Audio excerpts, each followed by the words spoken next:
আওয়ামী লীগের দুই গ্রুপের সংঘর্ষে ইউপি সদস্যসহ নিহত দুই।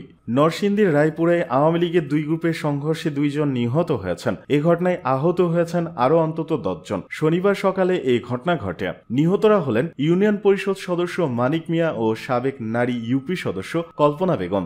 স্থানীয়রা ও পুলিশ সূত্র জানায়, রায়পুরা পৌর আওয়ামী লীগের সহসভাপতি হারুনুর রশিদ ও যুবলীগ নেতা আবিদ হাসান রুবেলের সমর্থকদের মধ্যে সংঘর্ষ হয়। এ সময় রুবেলের চাচা মানিক মিয়া চান্দেরকান্দি ইউনিয়নের ৯ নম্বর ওয়ার্ডের মেম্বার বশির উদ্দিনের বাড়িতে আশ্রয় নেন। সেখানে হারুনুর রশিদের সমর্থকরা তাকে কুপিয়ে হত্যা করেন। এ ঘটনার পর উভয় পক্ষের মধ্যে চান্দেরকান্দির মেথিকান্দায় সংঘর্ষের সাবেক ইউপি সদস্য কল্পনা বেগম নিহত হন। রায়পুরা থানার ওসি আব্দুল জাব্বার বলেন, রুবেল গ্রুপ ও বাসেদ গ্রুপের মধ্যে সংঘর্ষে ২ জন নিহত হয়েছেন।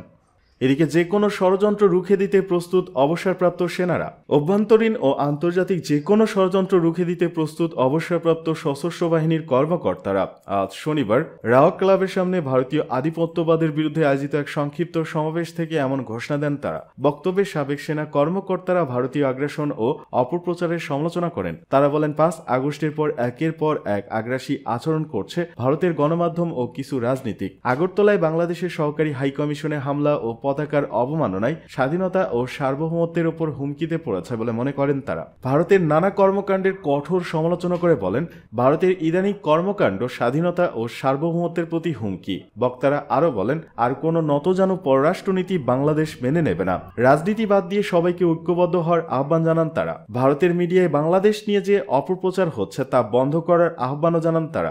সরকারের প্রতি তারা আহ্বান জানান, ভারতের সঙ্গে নতজানু পররাষ্ট্রনীতি নয়, হতে হবে সমতার ভিত্তিতে।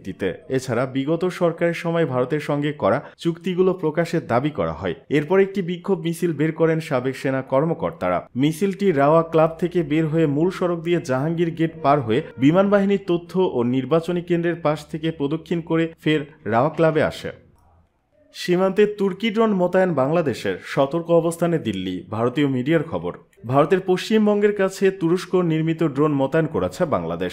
এমন খবরের ভিত্তিতে বাংলাদেশ সীমান্তে নজরদারি জোরদার করেছে ভারত। সূত্রের বরাত দিয়ে খবর দিয়েছে অনলাইন ইন্ডিয়া টুডে। এতে বলা হয়, বাংলাদেশের সাবেক প্রধানমন্ত্রী শেখ হাসিনার পতনের পর ঢাকা দিল্লি সম্পর্কে উত্তেজনার পারদ এখন তুঙ্গে। হাসিনার পতনের পর সীমান্ত জুড়ে উত্তেজনা আরও বৃদ্ধি পেতে পারে এমন গোয়েন্দা তথ্যের পটভূমিতে নড়ে চড়ে বসেছে ভারত। সূত্রের দাবি, ভারত সীমান্তের কাছে তুরস্ক নির্মিত বাইরাক্তার টিভি-2 নামের মানববিহীন একটি ইউএভি ড্রোন মোতায়েন করেছে বাংলাদেশ, যা যাচাই করে দেখছে দিল্লি। গোয়েন্দা তথ্যের ভিত্তিতে ইন্ডিয়া টুডে বলছে, সীমান্তে মোতায়েন করা এসব ড্রোন গোয়েন্দা তথ্য সংগ্রহ এবং নজরদারি মিশনের জন্য পরিচালনা করে বাংলাদেশের সেনাবাহিনী। যদিও ঢাকা জানিয়েছে তারা প্রতিরক্ষার উদ্দেশ্যেই সীমান্তে এই ড্রোন মোতায়েন করেছে, তবে সীমান্তে এমন ড্রোন স্থাপনের কৌশলগত তাৎপর্য ভারত গুরুত্বের সঙ্গে নিয়েছে বলে জানিয়েছেন সংবাদ মাধ্যমটি। তারা দাবি করছে, হাসিনার পতনের পর থেকে সীমান্ত এলাকায় পা রাখতে শুরু করেছে বাংলাদেশের কথিত চরমপন্থীরা।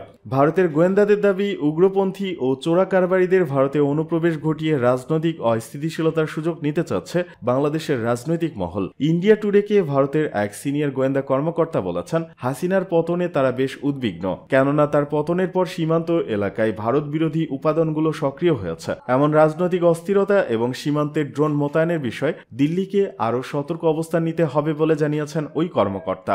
বাইরাক্তার ড্রোন এবং এর কৌশলগত প্রভাব, তুরস্ক নির্মিত বাইরাক্তার টিভি-2 নামের এই ড্রোন সীমান্তে নজরদারি এবং ছোটখাটো মিশন পরিচালনার জন্য এবছরের শুরুতে হাতে পেয়েছে বাংলাদেশ। ডিফেন্স টেকনোলজি অব বাংলাদেশের বরাতে সংবাদ মাধ্যমটি দাবি করেছে, হাতে পাওয়া 12টি ড্রোনের মধ্যে 6টি ব্যবহার শুরু করেছে ঢাকা। ভারতের প্রতিক্রিয়া, বাংলাদেশে ক্রমবর্ধমান অস্থিরতার মধ্যে ইতিমধ্যে উচ্চ সতর্ক অবস্থান নিয়েছে ভারতের সশস্ত্র বাহিনী। তারা বাংলাদেশের বিরুদ্ধে পাল্টা ড্রোন মোতায়েনের পরিকল্পনা করছে। সীমান্তে বাংলাদেশের কথিত ড্রোন মোতায়েনের বিরুদ্ধে দিল্লি বাহিনী হেরন টিপির মতো ড্রোন মোতায়েন করে তাদের অভিযান জোরদার করার বিকল্প পথ বেছে নিতে পারে। এক উচ্চপদস্থ ভারতীয় কর্মকর্তা ইন্ডিয়া টুডেকে বলেছেন, বর্তমান পরিস্থিতির উপর নিবিড়ভাবে পর্যবেক্ষণ করছে ভারত। সীমান্তে নিরাপত্তা নিশ্চিত করতে প্রয়োজনীয় পাল্টা ব্যবস্থা নেওয়ার কথাও ভাবছে দেশটি। এ বিষয়ে নিজেদের অংশীদারদের সঙ্গে গোয়েন্দা যোগাযোগ করছে দিল্লি।